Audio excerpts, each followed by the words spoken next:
1 million d'euros de chiffre d'affaires par mois. Le plus gros inconvénient d'être entrepreneur, alors pour moi c'est le plus gros inconvénient et c'est le plus gros avantage. Première question, donc niveau CA, vous en êtes où? Salut à toi et bienvenue dans le bilan du mois d'avril. Si tu ne connais pas encore le concept, tous les mois je fais un petit bilan pour savoir un petit peu ce qui s'est passé au niveau de notre boîte, le mentorat, sur ma vie perso, etc. Ça me permet de te détailler en toute transparence tout ce qui s'est passé, mes apprentissages, mes échecs, mes leçons, que tu puisses en tirer profit et que tu puisses un petit peu suivre l'avancée de mon business. Et tu verras, le mois d'avril, ça n'a pas été un mois terrible, mais tout ça, je vais te le présenter dans la vidéo. J'ai eu 3 grosses prises de conscience sur ce mois-ci et 3 trucs qui m'ont le plus servi. La première, j'ai relu le livre The One Thing, donc j'avais commencé à le lire et j'ai un peu du mal à me concentrer quand je lis, donc je l'ai acheté en livre audio sur Audible et que je trouve vraiment top au niveau de cette appli.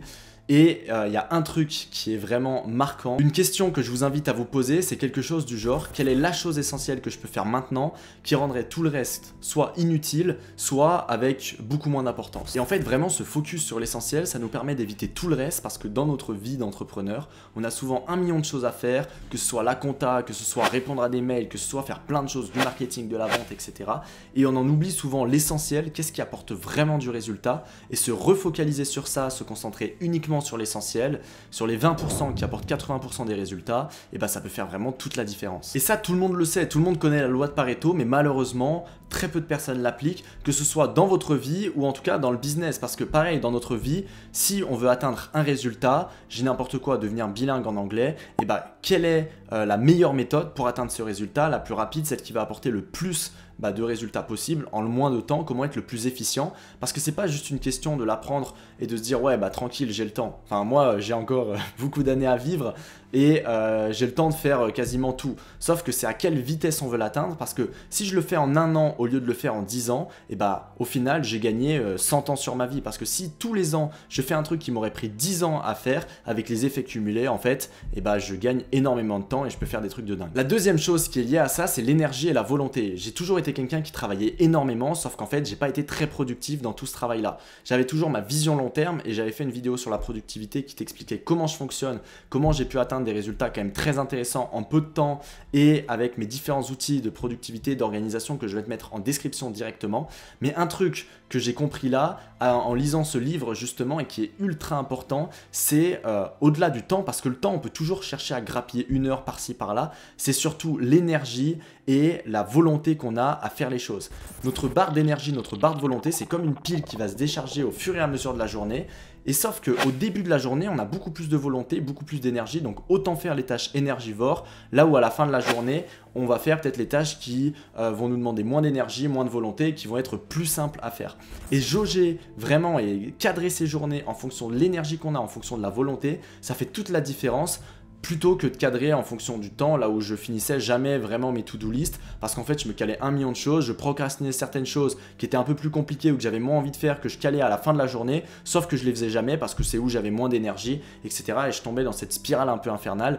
Donc vraiment, prenez conscience de chaque tâche en fait vous prend un niveau d'énergie, peut-être 20% de votre énergie de la journée. Est-ce qu'elle a vraiment une importance? Est-ce que c'est vraiment la tâche essentielle à faire? Si oui, et bah calez-la en début de votre journée et ça fera vraiment toute la différence. Et la troisième prise de conscience, ça a été sur des axes business, notamment sur l'acquisition, parce qu'on a fait un mois qui est pas terrible, mais je vous en parle juste après. Et par contre, on est en train de faire un début de mois qui est juste énorme.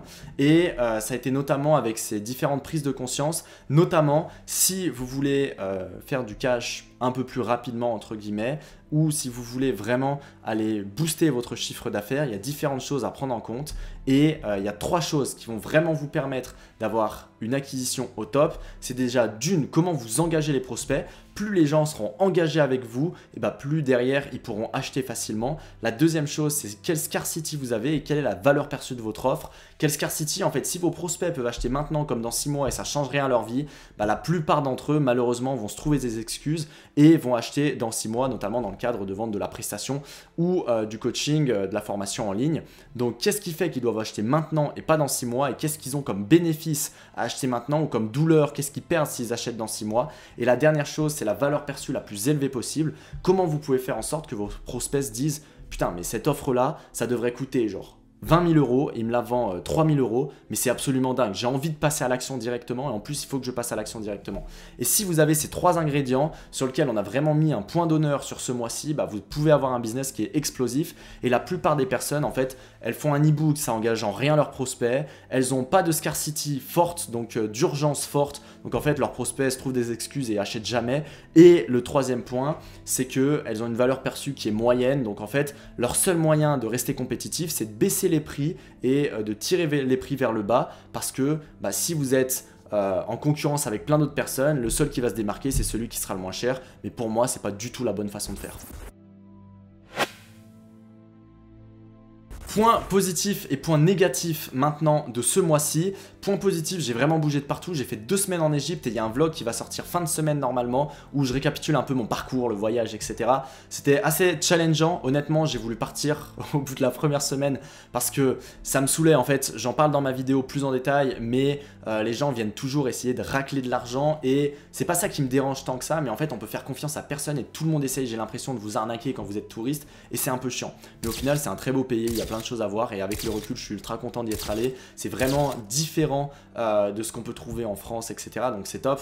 Et ensuite je suis allé à Prague, donc c'est la 2e fois que j'y vais. C'est aussi un super pays, tout est calme et tout, donc ça a fait un peu le contraste avec l'Égypte. J'ai vraiment pas mal bougé, j'ai vraiment appris pas mal de choses aussi et j'ai eu plein de prises de conscience. J'ai remis un gros focus sur mon organisation, là où je commençais à être un petit peu à me laisser un peu plus aller, notamment avec les principes que je vous ai évoqués juste avant, donc ça c'est top. La deuxième chose, c'est qu'on a fait un peu moins bon au niveau chiffre d'affaires, je vous partagerai les chiffres juste après, et je me suis rendu compte d'un truc, c'est que ma valeur est quand même pas mal attachée à l'argent, et c'est un truc, je pense, qui est assez intéressant quand on veut aller chercher des gros chiffres et quand on veut aller performer, mais qui peut mettre mal, parce que si on gagne moins d'argent, c'est pas forcément parce qu'on a travaillé moins, mais peut-être que c'est par rapport à une conjoncture, à un truc qui s'est mal passé, et donc ça peut faire en sorte que je me dise, ouais, mon mois était pas terrible parce que j'ai gagné un peu moins d'argent.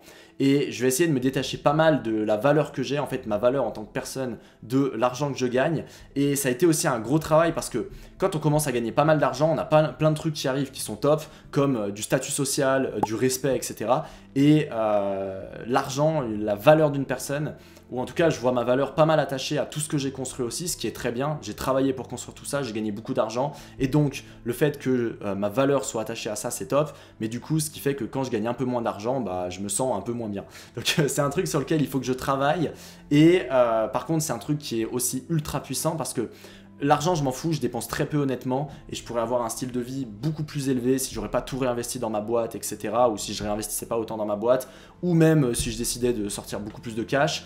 Mais c'est pas ma volonté première parce que je me vois un petit peu comme un footballeur de haut niveau. L'objectif de Ronaldo, c'est de marquer le plus de buts possible. Pour moi, mon objectif, ça va être de gagner le plus d'argent possible, non pas pour avoir les poches pleines et un compte en banque rempli, mais simplement parce que ça va me permettre de développer d'autres projets, de grossir la machine et ça va me permettre d'être compétitif. En fait, j'ai un peu cet esprit de compétition où le seul critère qui fait que tu es un bon entrepreneur ou non, bah, c'est ta capacité à générer de la valeur, donc ta capacité à générer de l'argent. Et vu que j'aime bien être un peu le meilleur et toujours aller plus loin, et bah cette valeur attachée à l'argent que j'ai est aussi ultra intéressante parce que ça me permet de me dépasser. Ok, alors, les chiffres du mois, ils sont pas terribles, mais ils sont pas non plus horribles. On a fait 33 391 € et 33 centimes exactement encaissés, donc je parle de hors taxe, ça doit faire 40 000 et quelques TTC, voilà. Donc c'est pas horrible, mais 40 000 €, c'est pas dingue. Surtout, on a facturé moins de 20 000 € sur ce mois-ci. Donc pareil, c'est pas terrible non plus. On a encaissé plus qu'on a facturé parce que du coup, on a très bien facturé les mois précédents en faisant 93 et 90 000 € je crois. Donc bah, ça nous permet d'encaisser tous les mois en fait, vu qu'il y a des paiements en plusieurs fois qui se font. Et ça se passe très bien. Au niveau, j'avais Ryan qui m'avait demandé sur la précédente vidéo combien de clients on fait rentrer, etc. Avoir des détails par rapport à ça. Là, on n'a pas fait rentrer énormément de nouveaux clients. On a dû faire rentrer genre quelque chose entre 4 et 5 nouveaux clients. Et globalement, on a 2 accompagnements phares qu'on vend. Donc le mentorat et le programme Impact pour les personnes qui sont un peu moins avancées, un peu moins évoluées. Donc on les a fait rentrer un mix entre ces deux programmes. Le truc qui est quand même positif, parce que j'avais vu dès le début du mois que ça allait un peu moins bien se passer, que ça s'était un peu moins bien passé au niveau de l'acquisition. Donc j'ai directement mis en place des choses et ça a extrêmement bien fonctionné. Alors on a signé tous les contrats, on a encaissé etc. au début du mois de mai, ce qui va faire qu'on va faire normalement un excellent mois sur le mois de mai, mais là on est le 8 et si je me trompe pas, on est à peu près à déjà 65 000 € le 8 et on a 20 000 € à peu près en attente. Ça veut dire qu'on est entre 60 et 80 000 € de signés et on est très bon aussi en termes d'encaissement sur ce mois de mai, sachant qu'on a 3 gros événements qui devraient arriver. Donc si tout se passe bien, on va dépasser les 100K pour moi, c'est quasi sûr, mais on devrait finir entre 100 et 150, j'aimerais bien. Mais en tout cas, on va tout faire en sorte pour et on va tout mettre en place pour. Et aussi le fait que ça a moins bien marché sur le mois précédent, c'est top parce que ça nous a permis de reconstruire plein d'autres choses, de remettre de la valeur sur plein de choses et de restructurer plein de trucs qui ont fait que ça nous a fait un excellent début de mois et ce qui va nous servir pour tous les futurs mois. Sachant que là, vous vous dites, ok, il a quand même fait genre 30 et quelques mille euros d'encaissement, c'est top. Il se plaint, il dit qu'il a fait un mauvais mois, mais c'est quand même top.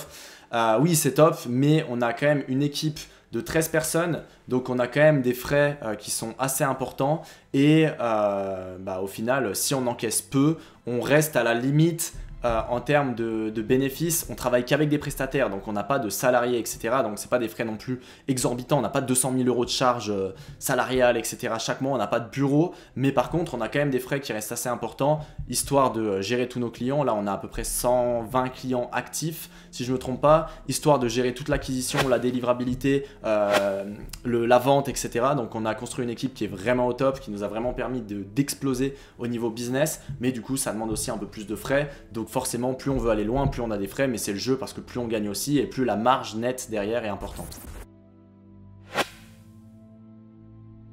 Au niveau des objectifs pour ce mois-ci, on a comme objectif, je l'avais partagé sur le précédent bilan pour les objectifs du trimestre, c'est 65 000 € encaissés hors taxe et 100 000 € facturés hors taxe. On a pour objectif du coup, le mois prochain, ça sera 100 000 € facturés hors taxe et 70 000 € encaissés hors taxe. Donc voilà, les objectifs ne bougent pas, il y a pas mal de choses qui rentrent en compte aussi. On est en train de préparer un TEDx et on va passer en TEDx le 2 juin, donc je l'annonce un peu en avant-première. Et bref, ça va être une grosse étape aussi. Il y a pas mal d'autres trucs. Moi, les principaux objectifs, c'est que j'ai vraiment envie de péter sur les réseaux. Donc, si vous n'êtes pas encore abonné, n'hésitez pas à vous abonner si ce n'est pas encore fait, ça m'aide beaucoup. N'hésitez pas à liker la vidéo pour soutenir la chaîne, pour qu'elle décolle et pour faire exploser cette chaîne YouTube. Je vais reprendre le contenu sur Instagram, ça faisait un moment que j'étais inactif, donc aussi j'ai vraiment envie genre d'exploser au niveau contenu, au niveau visibilité et vraiment devenir entre guillemets une influence dans ce milieu-là, développement personnel, infoprenariat, entrepreneuriat, etc. Et je pense que j'en ai largement les capacités avec tout ce qu'on sait et j'applique pas vraiment, notamment sur Instagram, ça faisait un moment que j'étais un peu inactif. Donc c'était un peu con. Donc le but c'est de reprendre tout ça, exploser au niveau réseau, niveau chiffre d'affaires bien structuré et la boîte et faire un bon chiffre d'affaires. Et le troisième objectif ça va être de réussir au niveau de notre TEDx et de ce qu'on va faire parce que je vais passer avec mon frère jumeau, donc Maxence qui est aussi mon associé sur le mentorat. J'ai posé quelques questions sur Instagram et si vous ne me suivez pas encore sur Instagram, je vous invite vraiment à me suivre. Je vais mettre mon compte Instagram en premier lien directement dans la description, donc allez me suivre sur Instagram. J'ai posé quelques questions et notamment vous avez un Typeform normalement pour me poser toutes les questions que vous souhaitez. Donc si vous voyez une vidéo, vous avez une question, peu importe sur quoi, sur du perso, sur du pro, vous pouvez me mettre votre pseudo, m'écrire votre question et moi j'y répondrai lors d'une prochaine vidéo. Et je vais répondre à 3 questions. Niveau CA, vous en êtes où? Le plus gros inconvénient d'être entrepreneur et à combien vous voyez votre business en termes de cap, genre à combien vous pouvez aller en termes de chiffre d'affaires mensuel avec le mentorat. Première question, donc niveau CA, vous en êtes où? J'y réponds dans tous mes bilans chaque mois. Donc globalement, là, on est en train, en termes facturés, de stabiliser à peu près à 100 000 € hors taxe par mois. C'est vraiment l'objectif et j'ai pour objectif sur la deuxième partie de l'année, mais j'en reparle juste après, d'aller un peu plus loin. En niveau d'encaissement, en fait, vu qu'on facture et qu'on a des paiements en plusieurs fois, au final, ça permet de grossir aussi l'encaissement au fur et à mesure. Et on est entre, sauf le mois dernier où on a fait un mauvais mois, mais on va dire qu'on est entre à peu près à 50-60 000. Et là, le but du coup, ça sera de faire 65 000 € d'encaissement. Et ce qui est bien, c'est que ça augmente au fur et à mesure. Et même si on facture un peu moins, si on a un peu moins de clients sur des mois, vu qu'on a tous nos clients précédents qui arrivent, enfin qui nous payent, etc. Donc ça nous permet de tenir l'encaissement. Le plus gros inconvénient d'être entrepreneur, alors pour moi c'est le plus gros inconvénient et c'est le plus gros avantage, c'est qu'on est livré à nous-mêmes, en fait c'est la jungle. C'est-à-dire qu'il n'y a pas vraiment de règles, certes il y a des règles, des lois, des choses comme ça, mais il n'y a pas vraiment de normes. Là où par exemple on va être salarié, on va avoir son salaire qui tombe, là bah au final on peut très bien monter très haut et repartir très bas juste après. On peut très bien travailler énormément et avoir aucun résultat, comme travailler très peu et avoir beaucoup de résultats. C'est pas forcément le plus intelligent qui gagne, c'est pas forcément le plus rapide qui gagne. En fait, il y a tout un tas de facteurs à prendre en compte pour réussir à être un bon entrepreneur, faire du chiffre avec sa boîte et atteindre ses objectifs. Et c'est ça que j'aime parce qu'on n'est pas assisté. Et je trouve qu'en France, on est un pays où on aime bien être un peu assisté entre guillemets sur plein de choses. Et dans l'entrepreneuriat, heureusement, il n'y a pas ce truc-là. Et en fait, c'est un petit peu le meilleur qui gagne, mais pas forcément le meilleur sur un point et sur une aptitude physique qu'on avait à la naissance ou sur un truc qui était inné, mais c'est vraiment des compétences à travailler. Et je pense que la méritocratie dans l'entrepreneuriat, alors certes si on est le fils de Bernard Arnault, bah, c'est beaucoup plus simple de réussir, mais je pense qu'il y a une partie méritocratie qui est beaucoup plus intéressante, qui ne convient pas à la majeure partie des personnes, mais qui permet à un entrepreneur de partir de zéro et de pouvoir monter très loin s'il s'en donne les moyens. Et honnêtement, je vois pas tellement d'inconvénients autres que ça. Alors certes, il y a plein d'inconvénients, mais pour moi, c'est des choses qui sont ancrées dans mon quotidien et qui sont devenues des avantages, comme par exemple le fait de travailler souvent. Là, je tourne cette vidéo, on est un jour férié et je ne prends pas forcément mon jour férié. C'est un inconvénient, mais d'un autre côté, j'ai passé 2 semaines en Égypte le début du mois d'avril et au final, je travaillais un peu quand je voulais et je pouvais faire un petit peu ce que je veux. Donc certes, il y a des inconvénients d'un côté, mais je pense que les avantages de l'autre, ils sont beaucoup plus puissants parce qu'en fait, on a les clés de ce qu'on veut construire, on peut faire absolument ce qu'on veut, il n'y a personne qui nous dit quoi faire et si on veut gagner beaucoup d'argent, on le peut. Si on veut travailler très peu et gagner aussi beaucoup d'argent, on le peut. Au final, c'est nous qui déterminons nos propres règles et c'est beaucoup mieux comme ça. Par contre, je pense qu'il y a plein de personnes, je pense pas qu'il y a des personnes qui ne sont pas faites pour être entrepreneurs, je pense que tout le monde peut s'en donner les moyens.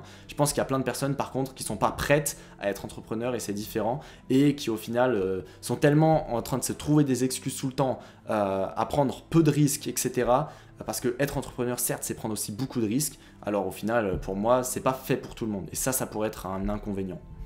La dernière question, et je vais y répondre un peu plus précisément dans la FAQ que je vais sortir, donc n'hésitez pas à vous abonner, c'est quel est le plafond maximum que vous pensez atteindre avec votre entreprise, le mentorat. Pour répondre à cette question, je vais un petit peu contextualiser et voir un petit peu qui sont nos concurrents.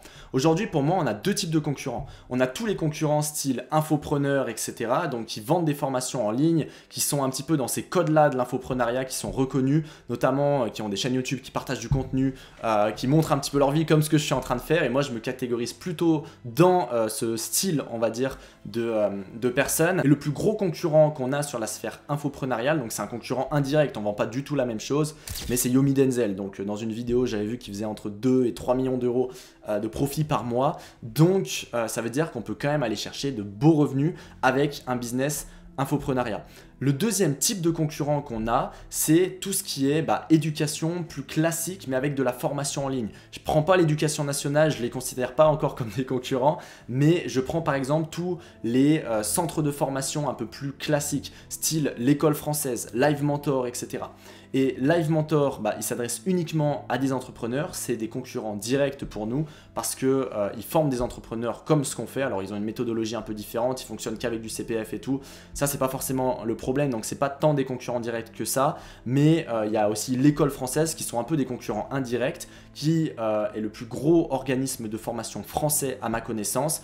Donc ils vendent des formations en ligne qui sont principalement payées avec du CPF, donc avec les fonds de formation, sur plein de sujets différents et qui tournent entre 150 et 200 millions de chiffres d'affaires par an si je me trompe pas. Donc une fois qu'on sait ça, pour moi il n'y a pas vraiment de plafond ultime parce que si je veux, je pense qu'on aurait la capacité, alors pas maintenant etc, mais de créer une boîte qui fait peut-être 100 millions à l'année dans la formation et la formation en ligne.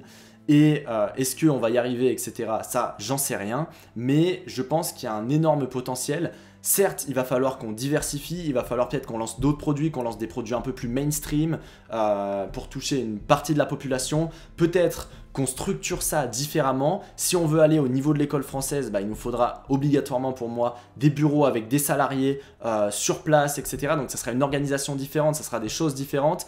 Et je ne sais pas pour le moment si j'ai l'envie d'aller vers cette optique-là. Mais sinon, pour moi, là, la target qu'on peut atteindre qui est quand même suffisamment ambitieuse, voire même très ambitieuse, mais qui est largement possible, ça serait d'atteindre genre les 1 million d'euros de chiffre d'affaires par mois. Donc en gros, ça serait d'atteindre le plafond des 10 millions par an. Et je pense qu'on peut largement atteindre ce plafond des 10 millions par an, donc des à peu près 1 million par mois. Ça va être pas facile, bien évidemment, il y aura plein de choses, plein de compétences que j'ai pas encore aujourd'hui pour atteindre ce niveau-là, sinon bah, je l'aurais déjà atteint. Et il y a plein de choses à structurer, à mettre en place. Moi, ma vision et comment je le vois, c'est cette année, donc sur 2023, la première partie de l'année, les 6 premiers mois, on avait pour but de stabiliser au niveau des 100 000 euros par mois. Il y a plein de choses, plein de compétences qu'on a appris qui nous ont aidé à stabiliser et c'est en train de se faire. Et pour le moment, on est pas bien loin, on était entre 90 et 100 on va dire, et ce mois-ci on est aussi en train de très bien tourner, donc de stabiliser ces 100 000 euros par mois facturés, mais du coup qui vont s'encaisser au fur et à mesure sur cette première partie d'année. Et sur la deuxième partie de l'année, je pense qu'on peut aller chercher entre 200 et 250 000 euros par mois.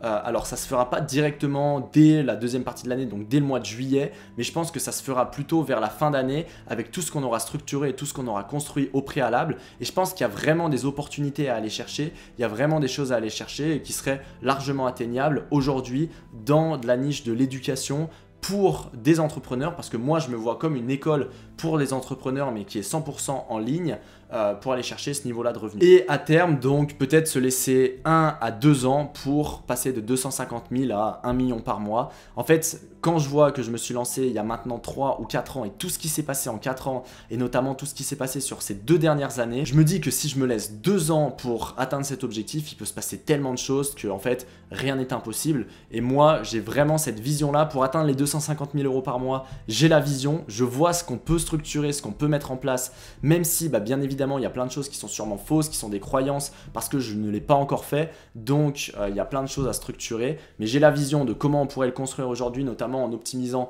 différents points, mais j'en reparlerai justement dans ma FAQ.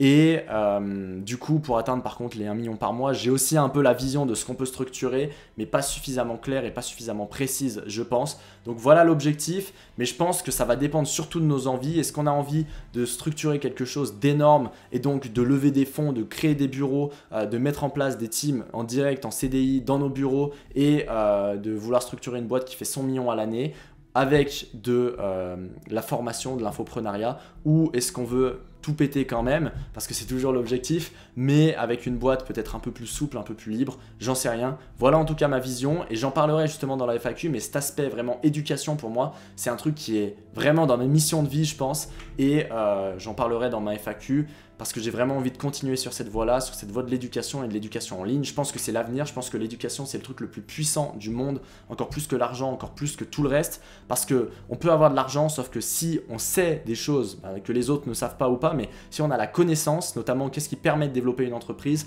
pourquoi on s'est autant fait accompagner et pourquoi on accompagne des entrepreneurs, pour leur apporter la connaissance, les bons axes, ce qu'ils doivent mettre en place, ce qu'ils doivent faire, etc. Bon, j'espère que cette vidéo vous a plu, elle est beaucoup plus longue que prévu, j'avais dit à mon monteur, t'inquiète, je fais une vidéo de 5 minutes, comme ça tu peux la monter, on peut la poster.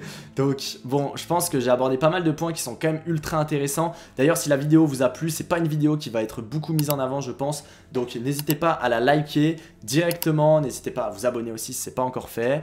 N'hésitez pas à me poser toutes vos questions pour la FAQ qui va sortir bientôt. Donc je pense la semaine prochaine à l'heure où vous regardez cette vidéo, donc à peu près mi-mai. N'hésitez pas, je vais mettre un petit typeform pour me poser toutes vos questions ou aller me les poser sur Instagram. En tout cas, c'était avec plaisir de faire cette vidéo. J'espère avoir répondu à quelques-unes de vos questions et répondre aux autres à l'avenir. Nous, on se retrouve très vite pour une prochaine vidéo. C'était Mathis. Ciao.